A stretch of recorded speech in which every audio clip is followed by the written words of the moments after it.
بسم اللہ الرحمن الرحیم صلی اللہ علیہ محمد۔ تمام دیکھنے اور سننے والوں کو نہید احمد جلانی کا سلام۔ ناظرین، آپ کو جلانی جی یوٹیوب چینل پر خوش آمدید۔ اللہ عز و جل سے دعا ہے اللہ عز و جل آپ کو جہاں بھی رکھے اپنے اہل خانہ سمیت بخیریت رکھے، خوش بھی رکھے اور محفوظ بھی۔ ناظرین کرام، اپنی گفتگو کا آغاز کرنے سے پہلے تمام خواتین و حضرات سے یہ گزارش ہے جو ہمارے چینل پہ ابھی نئے ہیں وہ ہمارا چینل سبسکرائب فرما لیں تاکہ روزانہ آپ تک ہماری نئی ویڈیوز آسانی کے ساتھ پہنچ سکیں۔ بلا تاخیر اپنی گفتگو کا آغاز کرتا ہوں۔ اسلام آباد سے دو بڑی خبریں، اور عمران ریاض کو رہائی کے بعد دوبارہ گرفتار کر لیا گیا، وجہ کیا بنی، اور میاں شہباز شریف صاحب کی مولانا فضل الرحمان صاحب سے ملاقات، ان تمام ایشوز پہ میں نے بات کرنی ہے۔ ناظرین اکرام، سب سے پہلے بات کرتے ہیں کہ عمران ریاض خان کو آج دوبارہ عدالت میں لاہور ہائی کورٹ میں پیش کیا گیا، اور اس موقع پر آپ کو معلوم ہے کہ کیا ہوا کہ وہاں کسی کو بھی ویڈیو بنانے تک کی اجازت پولیس کی جانب سے نہیں دی جا رہی تھی کہ آپ نے ویڈیو نہیں بنانی، یہاں تک کہ عمران ریاض خان کے بھائی جو عثمان ریاض خان ہیں وہ تصویر بنانے لگے تو پولیس نے ان کا موبائل فون چھین لیا اور ان پر تشدد بھی کیا اور ان کو پکڑ لیا، یہاں تک کہ پھر جج صاحب کو مداخلت کرتے ہوئے ان کو چھڑانا پڑا۔ تو یہاں پر عمران ریاض خان صاحب نے یہ کہا جج صاحب کے سامنے کہ انہوں نے میرے بھائی پر تشدد کیا ہے، اگر انہوں نے تشدد کرنا ہی تھا تو مجھ کو مارتے، مجھ پر تشدد کرتے۔ اور بڑے افسوس کی بات یہ ہے کہ انہوں نے مجھ پر جو مقدمہ اب قائم کیا ہے، جج صاحب 2.5 کروڑ روپے کا مجھ پہ انہوں نے الزام لگایا ہے، کیونکہ ان پر جو مقدمہ درج کروانے والا تھا، میں نے کل کے ویلاگ میں بتایا تھا کہ وہ جو اسد عارف بھٹی تھا وہ مسلم لیگ نون کا ایک اہم رکن تھا، اور مریم نواز صاحبہ کے PP 159 جو حلقہ جس سے وہ کامیاب ہوئی تھیں، اچھا یہ علیحدہ ایشو ہے کہ فارم 47 کے تحت ہوئی تھیں، لیکن وہاں پولنگ ایجنٹ بھی وہ شخص کھڑا تھا۔ اچھا وہ کیس جس نے کیا وہ بھی لاپتہ، اور جس نے شہادت دینی تھی وہ عمران ریاض خان کے حق میں شہادت دینے آ رہا تھا، اس کو بھی اغوا کر لیا گیا۔ اب یہاں پر عمران ریاض خان صاحب نے کہا کہ یہ جو 2.5 کروڑ روپے کا انہوں نے مجھ پہ الزام لگایا ہے، اتنا تو جیسا میرے والد محترم سالانہ صدقہ خیرات دے دیتے ہیں۔ اب یہ علیحدہ بات ہے اگر یہ اتنا کیس کرنے والا یا کروانے والے کروا رہے ہیں، ویسے مانگ لیتے کہ آپ صدقہ خیرات سمجھ کر ہمیں دے دیں، تو عمران ریاض خان نے حج کی خاطر اتنا دے دینا تھا، آسانی کے ساتھ اور خوشی کے ساتھ دے دینا تھا، لے بھائی صدقہ ہی سے ہی پر مجھے حج کے لیے جانے دیں۔ انہوں نے پھر آج کہا کہ مجھے دکھ اس چیز کا ہے، گرفتاری کا مجھے دکھ نہیں، گرفتاریاں یہ کرتے آئے ہیں اور کرتے رہیں گے، آنا جانا میرا لگا رہے گا، مجھے پتہ ہے کہ یہ کون سب کچھ کروا رہا ہے، میرا منہ بند کرنے کے لیے کروایا جا رہا ہے۔ یہاں تک کہ جیسا مجھے اتنا عرصہ پہلے ماضی میں جو اغوا کیا گیا، قید رکھا گیا، یہاں تک کہ میں کمزور ترین شخص ہو گیا تھا، اس کے باوجود میں اپنے موقف پر ڈٹا ہوا ہوں۔ کچھ طاقتیں چاہتی ہیں کہ مجھے روتا ہوا دیکھیں، لیکن میں روؤں گا نہیں۔ جس پر ناظرین اکرام جو لاہور ہائی کورٹ ہے انہوں نے عمران ریاض خان صاحب کو ڈسچارج کر دیا، یعنی اس مقدمے سے انہیں فارغ کر دیا۔ اس کے بعد اب جو نظام ہے وہ کب چاہتا ہے عمران ریاض خان کو رہا کرنے کا، ان کا کب ارادہ ہے؟ اگر رہائی دینی ہوتی تو پھر گرفتاری کیوں کرنی تھی؟ گرفتاری کرنے کا مقصد ہی صرف ایک تھا کہ اس کا جو منہ ہے وہ بند کروایا جائے، لیکن افسوس کی بات یہ ہے کہ عمران ریاض خان کے علاوہ یہ پورے پاکستان کے جتنے بھی صحافی برادری ہے تمام کے منہوں پر تالا لگانے کے چکر میں ہے، جو انہوں نے باقاعدہ قانون بھی پاس کیا ہے۔ یہ اس چیز کا منہ بولتا ثبوت ہے کہ یہ چاہتے ہیں کہ صحافی ہماری مرضی کے مطابق بات کریں، جو ہم ان کی مرضی یہ ہے کہ ہم لکھ کر دیا کریں وہ یہ بولا کریں، لیکن ایسا ممکن نہیں ہوگا کہ تمام صحافی ان کی قید میں رہیں یا ان کے کہنے پر بولا کریں۔ تو یہ ان کی جو خوش فہمی ہے یہ خوش فہمی رہے گی، غلط فہمی رہے گی، ایسا ممکن نہیں ہوگا۔ صحافی برادری یہ بالکل قانون کو تسلیم نہیں کرے گی۔ اچھا، جج صاحب نے ان کو رہائی دی، ساتھ ہی جو محکمہ پولیس ہے اور اس وقت غلام بنا ہوا ہے پنجاب حکومت کا، انہوں نے ایک نئے کیس میں، نئے مقدمے میں، جو تھانہ سرور روڈ پہ کوئی مقدمہ تھا، اب آپ یہ کہہ لیں کہ مرغی چوری کا یا بکری چوری کا، یہ کچھ ان کے پاس بچا ہے اور بچا تو کچھ نہیں ہے۔ جتنے مقدمات عمران خان، شاہ محمود قریشی یا پاکستان تحریک انصاف کے اہم رہنما ہیں یا عمران ریاض خان ہیں، ان پہ جتنے مقدمات انہوں نے درج کروانے تھے کروا لیے۔ اب تو مقدمات بھی بچے کو نہیں ہیں کہ کون کون سے جھوٹے مقدمات درج کروائے جائیں۔ اب مرغی چوری بکری چوری کے رہ گیا ہے، شاید وہی کوئی ایسا مرغی چوری کا مقدمہ عمران ریاض پہ ڈالا ہو، دوبارہ ان کو گرفتار کر لیا گیا ہے۔ تو ان کے جو وکیل صاحب ہیں میاں علی شفاق صاحب، انہوں نے کہا آپ مقدمات درج کرتے جائیں، آپ مقدمات بناتے جائیں، ہم صاف کرتے جائیں گے اور ان کو بری کرواتے جائیں گے۔ تو ناظرین اکرام، ایک تو یہ ہوا لاہور ہائی کورٹ میں۔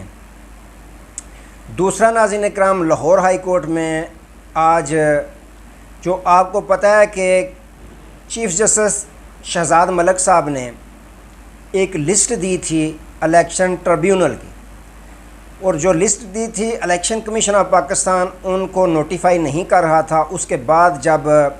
سلیمان اکرم راجہ صاحب کیس اپنا لے کے گئے جسٹس شہد کریم صاحب کے پاس، تو پھر انہوں نے یہ آرڈر دیا تھا کہ اگر آپ نوٹیفیکیشن نہیں کرتے، 1 ہفتہ کا وقت ہے آپ کے پاس، اگر آپ نہیں کرتے نوٹیفیکیشن تو ہفتے کے بعد وہ خود بخود تصور کیا جائے گا کہ وہ نوٹیفیکیشن ہو گئے ہیں۔ دوبارہ پھر آپ کو پتہ ہے کہ شہزاد ملک صاحب جو chief justice high court Lahore ہیں، انہوں نے ان کے نوٹیفیکیشنوں کا نام باقاعدہ جاری کر دیا کہ 8 جو ٹریبیونل ہے ان کے فلاں فلاں جج صاحبان جو ہے وہ سربراہ ہوں گے، وہ کیسوں کی سماعت کریں گے۔ تو الیکشن کمیشن آف پاکستان نے آج اجلاس بٹھا لیا اسی مقصد کے لیے کہ یہ تو سارا جو ہم نے کیا، سب کچھ جو کیا تھا ہم نے، یہ تو ہمارے ہاتھ سے سب کچھ نکلتا ہوا نظر آ رہا ہے۔ تو انہوں نے اجلاس بٹھایا کہ ہمارا تو جو آرڈیننس ہم نے قانون صدارتی آرڈیننس منظور کروایا تھا، ان کو ختم کرنے کے لیے ٹریبیونل کو اور اپنی مرضی کے جج ٹریبیونل میں بٹھانے کے لیے، تو یہ تو سارا ہمارا جو کیا درادہ سارا ویسے کا ویسے ہی رہ گیا۔ انہوں نے اجلاس بٹھایا اور اب انہوں نے فیصلہ کیا ہے کہ ہم سپریم کورٹ آف پاکستان میں اس کے خلاف اپیل میں جائیں گے کہ یہ جو فیصلہ کیا ہے لاہور ہائی کورٹ کا فیصلہ، اس کو آپ معطل کریں، حکم امتناعی جاری کریں، اور ہمیں یہ ہمارا حق ہے، ہمارا اختیار ہے، یہ الیکشن کمیشن آف پاکستان کا اختیار ہے کہ ٹریبیونل بنانا اور ٹریبیونل میں کس جج کو ہم نے نامینیٹ کرنا ہے۔ تو اس پہ باقاعدہ وہ چلے گئے سپریم کورٹ آف پاکستان۔ اور اب قاضی فائز عیسیٰ صاحب کا اور بہت بڑا امتحان آ گیا کہ دیکھتے ہیں کہ وہ اس پر کیا حکم فرماتے ہیں۔ ویسے اگلے ہفتے اگر دیکھیں عید کے بعد تو قاضی صاحب کے پاس بہت زیادہ کیس پاکستان تحریک انصاف کے ہی ہیں، اگر بلا دوسرا جو مخصوص نشستوں والا ہے وہی دیکھ لیں، یا اب سائفر والا جو کیس ہے وہ بھی جا رہا ہے۔ قاضی صاحب نے، آپ کو معلوم ہے کہ خان صاحب کو منع کیا تھا کہ آپ سائفر پہ بات نہ کریں، جب ان کو لائیو لیا گیا تھا، پیش کیا گیا تھا سپریم کورٹ آف پاکستان میں۔ اب قاضی صاحب کو کیسے معلوم تھا کہ وہ کیس جو اپیل ہمارے پاس آئے گی؟ انہوں نے کہا تھا کہ اپیل ہو سکتا ہے ہمارے پاس آئے۔ تو ناظرین کرام، آج پھر ویسا ہی ہوا۔ ابھی اسلام آباد ہائی کورٹ نے وہ فیصلے جو انہوں نے مختصر فیصلہ سنایا تھا، جس میں شاہ محمود قریشی صاحب اور سابق وزیر اعظم عمران خان صاحب کو بری کر دیا تھا انہوں نے، اور یہ بھی انہوں نے عذر اس میں اٹھایا تھا کہ اس میں جو ٹرائل ہے وہ بالکل شفاف طریقے سے نہیں ہوا۔ حالانکہ اس وقت جو ایف آئی اے ہے انہوں نے کہا تھا کہ ہم ٹرائل کا دفاع کریں گے۔ اب خبریں یہ ہیں کہ ابھی انہوں نے ایف آئی اے نے جو مختصر فیصلہ تھا، ابھی اس کا تفصیلی فیصلہ بھی نہیں آیا، لیکن ایف آئی اے نے انتظار کیے بغیر اس پہ اب جا رہے ہیں اپیل کرنے سپریم کورٹ آف پاکستان میں۔ انہوں نے اپیل کر دی ہے کہ اس میں اگر ٹرائل درست طریقے سے نہیں ہوا، ٹرائل میں کچھ غلطیاں رہ گئی ہیں، تو دوبارہ جو ہے ریمانڈ بیک کر دیں۔ یعنی اس کی جو بریت ہے وہ ختم کر کے ریمانڈ بیک کر دیں۔ تو اب انہوں نے اپیل باقاعدہ کر دی ہے۔ جو یہ کہتے تھے کہ ہم اس جو ٹرائل ہوا ہے وہ بالکل ٹھیک ہوا ہے، ہم اس کا دفاع کرتے ہیں، تو جسٹس گل حسن اورنگزیب اور چیف جسٹس میاں عمر فاروق صاحب نے خان صاحب اور شاہ محمود قریشی صاحب کو آپ کو پتہ ہے کہ بری کر دیا تھا، اور آج انہوں نے ایف آئی اے نے اس کا انتظار بھی نہیں کیا کہ ہم انتظار کریں کہ تفصیلی فیصلہ آنے دیں پھر ہم اپیل میں جائیں، لیکن وہ آج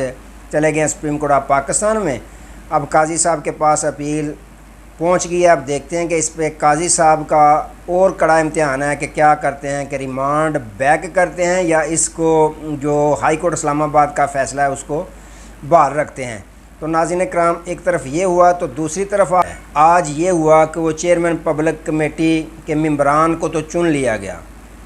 ان کو منتخب کر لیا گیا، جس میں 7 عدد مسلم لیگ نون کے ممبران کی تعداد ہے اور 6 عدد پاکستان پیپلز پارٹی کے ممبران ہیں،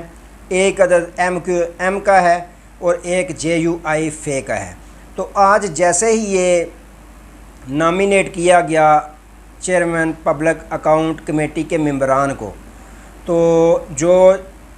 جے یو آئی فے کی طرف ہے وہ نور عالم خان ہے، جس کا تعلق آپ کو پتہ ہے پاکستان تحریک انصاف کے ساتھ تھا، جو لوٹا ہوا، اور اس کے بعد اسی چیئرمین